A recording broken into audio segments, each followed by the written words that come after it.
કાપડ વેપારી સાથે ઠગાઈ આચરનાર ઠગ દંપતી સહિતનાઓ વિરુદ્ધ પોલીસ કમિશનરને આવેદનપત્ર આપી ન્યાય અપાવવાની માંગ કરાઈ હતી। સુરત પોલીસ કમિશનર કચેરીએ આવેદનપત્ર આપવા પહોંચેલા પીપોદરા ખાતે ગ્રે કાપડ ઉત્પાદન તથા વેચાણ કરનાર રમણીકલાલ બાબુલાલ ટીમ્બડિયા કે જેઓ દેવરામ ટેક્સ ફેબના પ્રોપાઇટર છે, તેઓએ જણાવ્યું હતું કે આરોપી આશીષ નવલકુમાર સુરેકા, સ્નેહા આશીષ સુરેકા તથા અંજુ સંદીપ કેડિયા, સુરેન્દ્રકુમાર પોદ્દાર, યશ બંસલ, સંદીપ બંસલ અને પારસ રાઠોડ નાઓએ એકબીજાના મેળા પીપળામાં તેઓને વિશ્વાસમાં લઈ તેઓ પાસેથી કરોડો રૂપિયાનો માલ ઉધારીમાં લઈ જઈ અને અન્ય વેપારીઓને અપાવી તે રૂપિયા પોતે વાપરી નાખી ઠગાઈ આચરી હતી। હાલ તો રમણીકલાલ ટીમ્બડિયાએ ન્યાય અપાવવા પોલીસ કમિશનરને રજૂઆત કરી છે। આજે રજૂઆત કરવા એટલા માટે આવ્યા છીએ કે જે લોકો એક ઉઠામણાનો દૂર ચલાવી રહ્યા છે, આખું સ્કેન્ડલ ચાલી રહ્યું છે, એમાં આ વખતે મોટા માથાઓ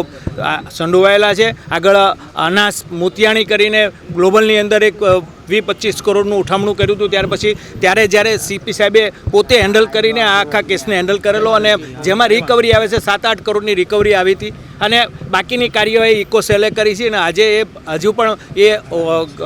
ગુનેગાર છે, ભાગતો ફરે છે અને દુબઈમાં છે। આજે જે પરિસ્થિતિ છે એમાં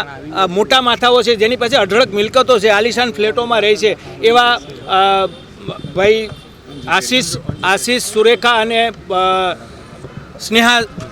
સુરેખા અને અંજુ કેડિયા એમ 3 જ લોકો આમાં સામેલ છે અને બાકીના બીજા અમે આની અંદર જોઈન્ટ કર્યા છે કે